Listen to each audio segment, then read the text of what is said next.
Hi everyone, Nicholas Buffett is here from sunny Cyprus, rather cold sunny Cyprus, and today's video is all about Windows 11. Now I've called this video Windows 11 the educator setup, mainly because as an educator there are certain things that I was comfortable using in Windows 10 and I found kind of difficult or tricky to find in Windows 11. Some of those features might be a little bit hidden, some things that I was used to like quick access buttons that I was used to finding, especially to project to a second display or to a screen beam, was not so easy to find. So why don't we just jump straight into this? And if you want to go to a particular point in this video, you can look in the description and I've got some timestamps there. And while you're there, if you've seen anything that you like, you enjoyed this video, learned something new, you might as well like and subscribe. So let's get started.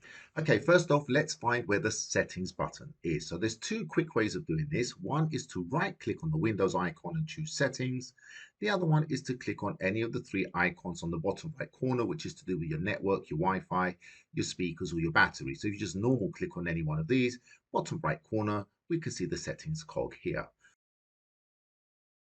So if we click on the Windows icon here, we can see our quick access to our most common apps that we want to have available to us very easily. We've got the All Apps button here, so we can see all of our applications. And usually we have in Windows 11 or in any Windows version, we get a whole load of apps that we don't really want in this quick access area, like this one here, Xbox. I don't need this. So I'm just going to right click on that. I've got the option to uninstall if I don't want it. I'm just going to unpin it from the start. If I want to add other applications from here, that's very easy. I can just go to All Apps, find the application that I want, right click on it, and just pin it to start. And now when I click on the Windows icon, again, there we go. It's pinned to the start. So I'm just going to remove that. Okay, the next thing that we want to have a look at is to modify the taskbar. So I'm going to use the right click on the Windows icon there, and I'm going to go to settings from here. Next step, I'm going to go to personalization and I'm going to go and find my taskbar. Now, this is where I can personalize my taskbar. So the first thing that I want to do is if I look here, I can add items like the search and the task view. So if you look at my taskbar here, and then we can notice that the taskbar is actually center aligned on our screen right now.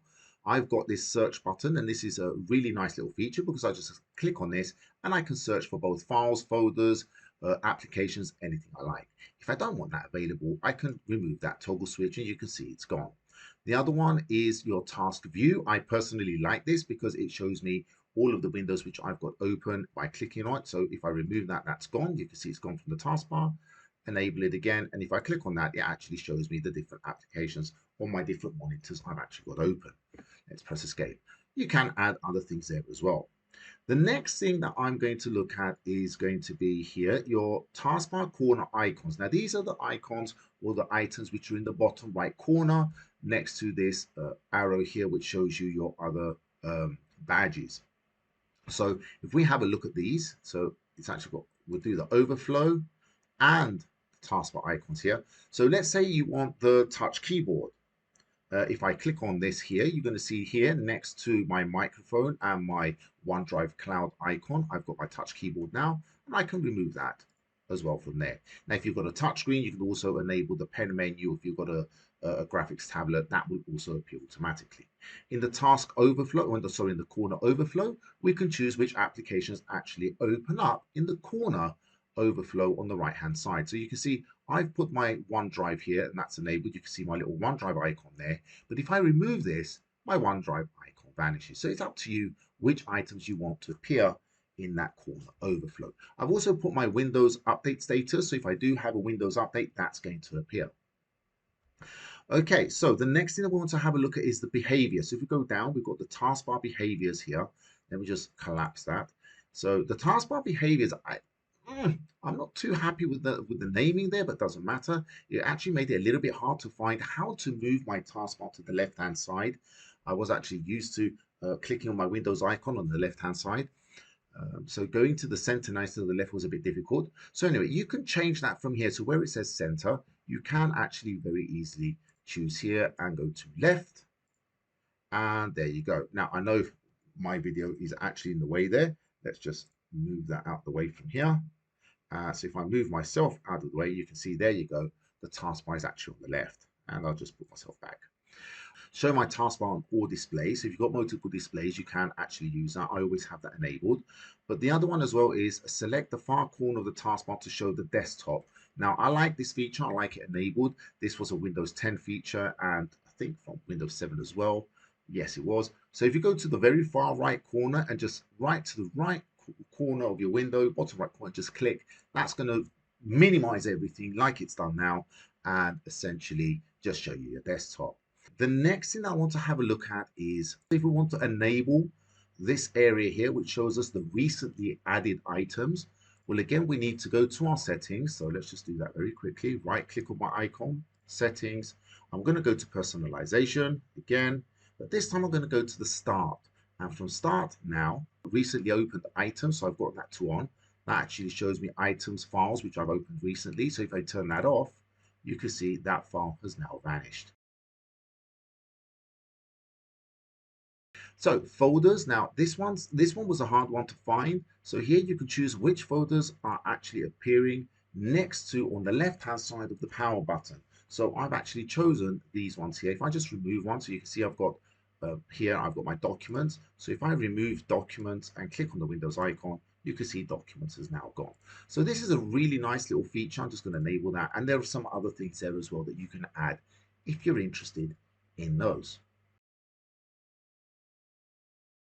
Next on the list, startup applications and the default applications. So I'm going to go to the settings. This time I'm going to click on one of these three icons, normal click, go to the settings cog, and now we want to go to apps. Now from apps, well, I'm not going to look at all of these. I'm just going to look at the ones I mainly focus on. The first one is default applications. And from here, you can choose which type of files are going to be opened by which program. So for example, or the way an application behaves. So one that I try to always change and one I'm always used to is using Google Chrome. So I'm going to go to Google Chrome and I make sure that I choose HTTP and HTTPS to be opened using my Chrome browser.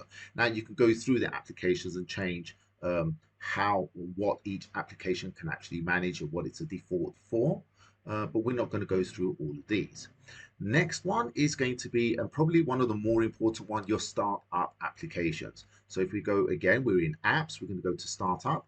And from here, we can see all the applications which will start up with Windows. So you want to try and turn as many of these off and only keep the bare necessities, because each one of these, although they might have low impact, when you have many things with low impact, that's actually a high impact. So the more that you turn off, the less resources Windows actually uses. One that I tend to turn off is the Windows security notification. If I do turn it on, you can see it is a low impact, but still, I'm going to turn that off and only leave the bare minimum which I need. Things to turn off. Now, again, this is all about saving some of those resources, but also hiding or keeping your privacy, so a lot of your personal information or your digital footprint is not actually being collected and being used by Microsoft or other applications. So let's begin. Again, we're going to go to the settings. So I'm going to use the right click on the Windows icon there, and I'm going to go to settings from here. Privacy and security is the one we're looking for now. And the first stop is going to be the general section. Now, the general section, you can see here straight away the word advertising ID. So what we want to do is select this and turn all of this off. Okay, again, we're not going to analyze them, but if you don't want your digital footprint or you don't want your activity or trends or your trends or your browsing trends being recorded and being used, then just turn all of this off. Next one, I'm going to go back a step, and now I'm going to go into inking and typing personalization.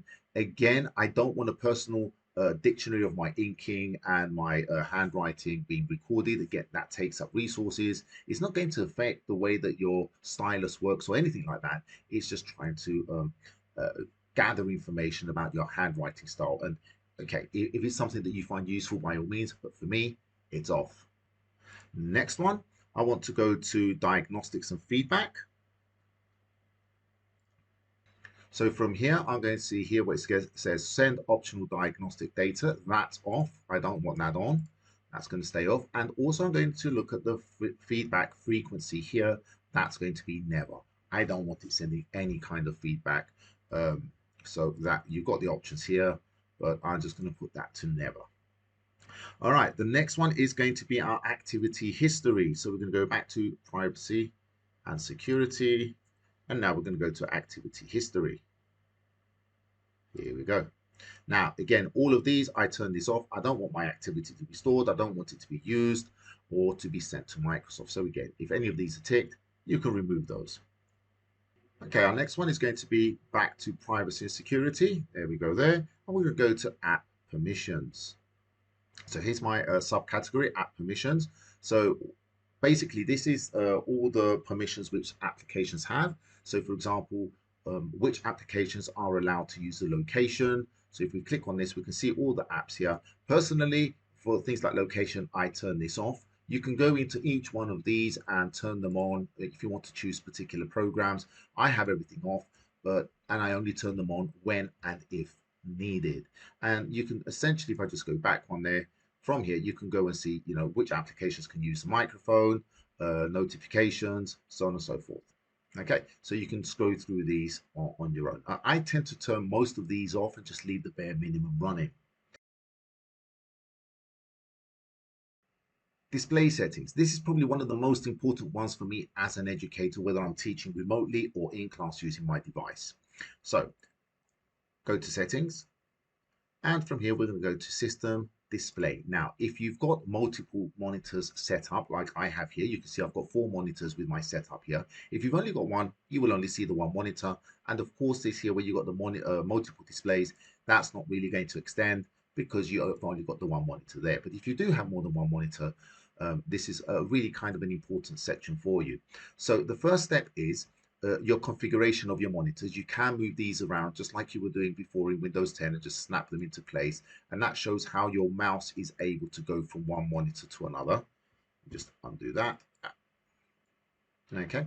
Now then, the next thing that we want to see is whether it's an extended desktop to this display or whether you're doing duplicate on 1 and 2, 1 and 3. So you do have a little bit more flexibility here. If I actually expand this here, here's where things get a little bit more important, I would say. So this one here, number 2, I've actually moved this around. So I'm just going to put that there and put that up there. There you go. That's my correct setup. So this one here, monitor 2 is actually my primary display or my main display. If I want this one to be my main display, then I just select it and just put this tick here. What does this mean? So your main display shows your main desktop, your icons on your main desktop. So if you've only got the one monitor, what you see, that's what's going to be displayed on your main display. Also, you get the taskbar, but you also get the corner items in your main display. In the other windows, you do not. Now this one here, this is a really important one. This is where you're going to connect to a wireless display. Now we use screen beams and we use this function a lot. So we need to connect to screen beam as educators at the school where I am. So by clicking on connect, we can actually find the screen beam and display to that screen beam. Now this in Windows 10 was automatically down here in the notifications area. You can actually go to project or connect, and that isn't there anymore, but we can actually put it, and I'm going to show you how. Here's my one here, cast. You can actually put cast here as a quick shortcut button. But if you're not going to put that there, you can actually simply click on connect, and it's going to open up cast here, and it's going to be looking for devices that your Windows or 11 can actually project to as a second wireless monitor. Let's go to multitasking. So settings. From here, we're going to go to our system and we're going to go to multitasking. You've got the snap windows automatically resize and arrange. That's a really nice little feature there. So if you're actually just moving that there, it will actually snap. You can see that window snapping into place and maximizing for me.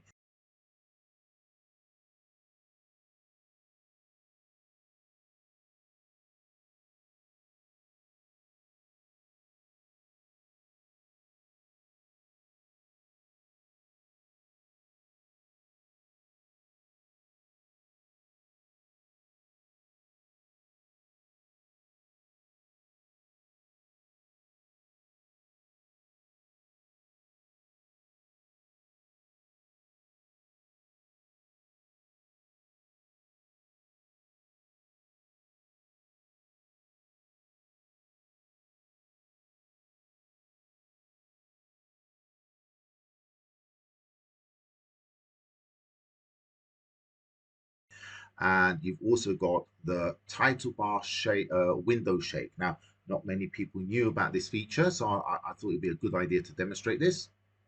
Okay, so I'm going to turn this on, and I'm going to open up another window here. So let's just open up a notepad. Okay, so essentially with this feature turned on, if I take any title bar, essentially, just grab it, hold it with the left mouse click, and just give a quick shake, everything else minimizes except the window that I've got open. So every application has minimized. And if I take this title bar and shake it again, everything else comes back.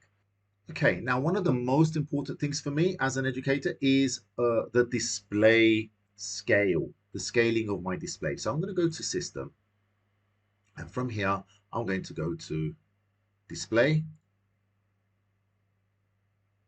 and Scale.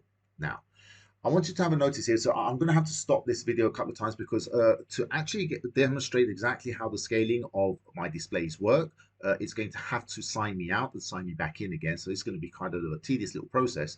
But anyway, let's get started. So the first thing is we choose the window that we want. This is the window that I'm using now, the window that you guys can actually see right now. So essentially what I'm going to do is from here, I'm going to go down to the scale, and just like before, we've got the predefined scaling. So from here, I can click on 125, and this is fantastic, especially when you're using a projector or you're doing remote learning and you're sharing your screen with your students. Some of the devices that they're using may be small, might be a mobile phone, so you really want to give them a larger view. And it's not the same as Zoom. So Zoom would zoom one part in, but what this does when you actually change the scale of it, everything gets bigger, even things like menu in Microsoft Word. Now I've got a video that actually demonstrates this. I just want to show you here very quickly. So if I start a new Word, you can see up here, my menu, my ribbons up here, everything is much larger. If I take that down to, let's say 100%, and we do that now. Let's just bring this back into view. You can see everything is smaller. Now you're going to say, well, why demonstrate? This is what we had in Windows 10 as well. Well, first off, to see where the scale and layout is. Second off, if you do this and you click on this little arrow here and you create your own custom scale, you're allowed now to change the scale. Instead of just the predefined values, you can put your own values. So instead of 125, I can put, let's say, 140. Now, I want you to notice something here. If I click on the tick here, it's actually going to tell me I need to sign out and then sign back in again so that it can actually give me 140% view.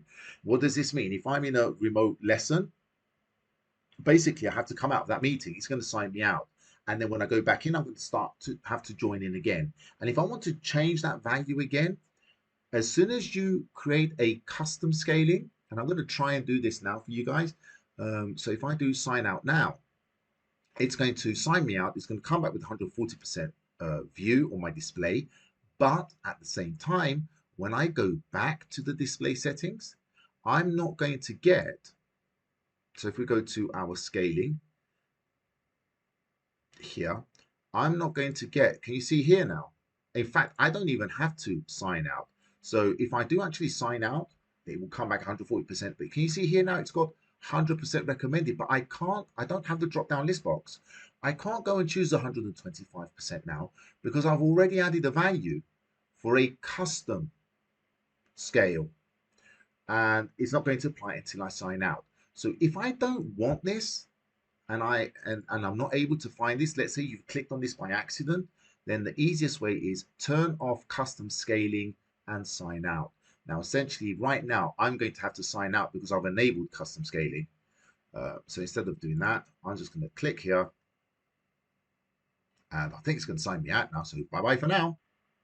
And I'm back, and here we go. So I've got this here again now, the drop down menu. I can choose my monitor, so I'm going to choose this monitor here, which is the one that you're viewing right now, and I'm going to put this to 125%. You can see I've got my drop down list box here, making it very easy for me to switch between display scale. So keep in mind, guys, very, very important, don't use the custom scaling, and especially if you're in a remote lesson.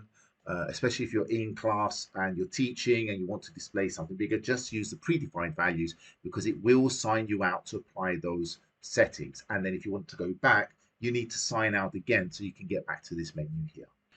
Quick access buttons. Now, this is probably one of the hardest things I found, and that is these buttons here. So if I go down here with my speaker and the network and the batteries, and I normal click, a left click on here, I can see my quick access buttons. Now, one of the buttons I use the most is going to be the cast button, because we project our screens to screen beams, and these are displayed on TVs. But if you've got any other kind of wireless display, having to go through the settings to find this option, going through, as we've seen before, multiple monitors, multiple displays, it is kind of a tedious process. So it's really good to have this button here as a quick access, very easy to find and use. So how do we add and move these buttons around and choose the ones that we want? So down here, you can see this little edit button. So it doesn't really make a difference. You can see this is one button, the network, the speaker, and the battery. So anywhere you click on this button, anywhere in this section, a normal click, that will open up this quick access section. You've got your display brightness, you've got your volume control, but now I'm going to click on this edit button here.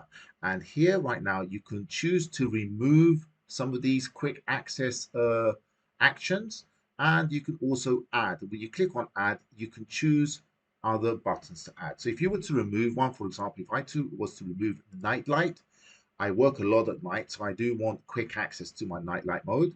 I can simply go to add, and because I've removed it from there, it's available here. So you can go and add any one of these items here.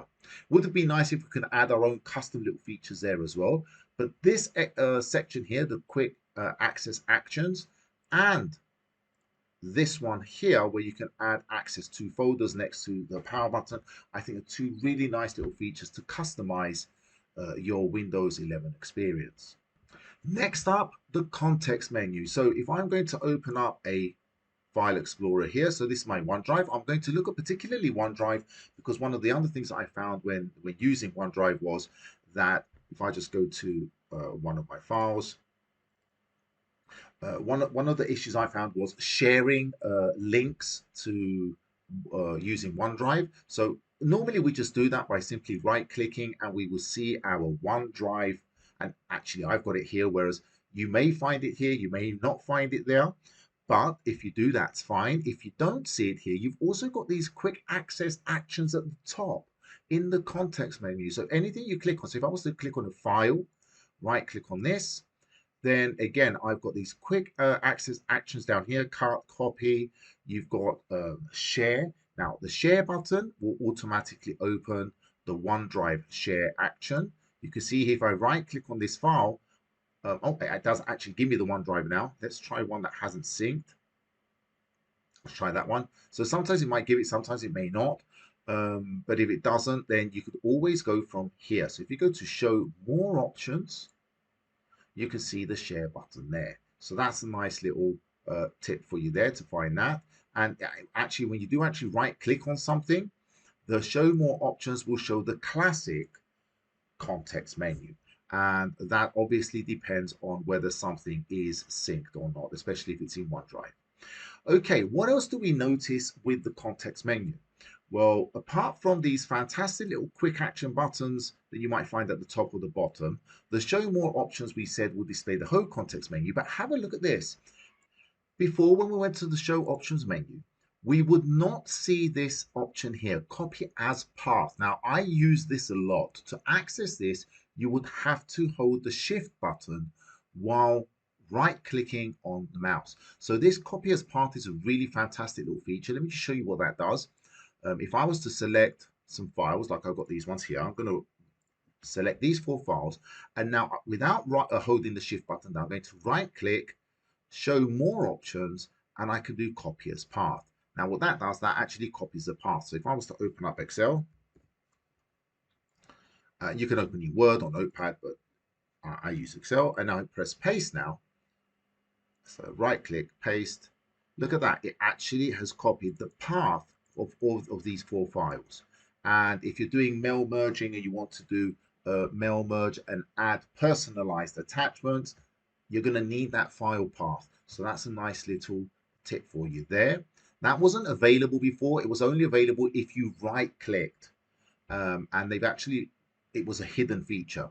Now, the other hidden feature, which does still exist, if you right click inside the folder area, So if I right click here and I go to show more options, you do actually get this. You get the PowerShell open Windows terminal. So if I click on this, it will actually open the Windows terminal here, the PowerShell Windows terminal, and it will actually put me directly in the folder which I'm in. So you can see that folder path there.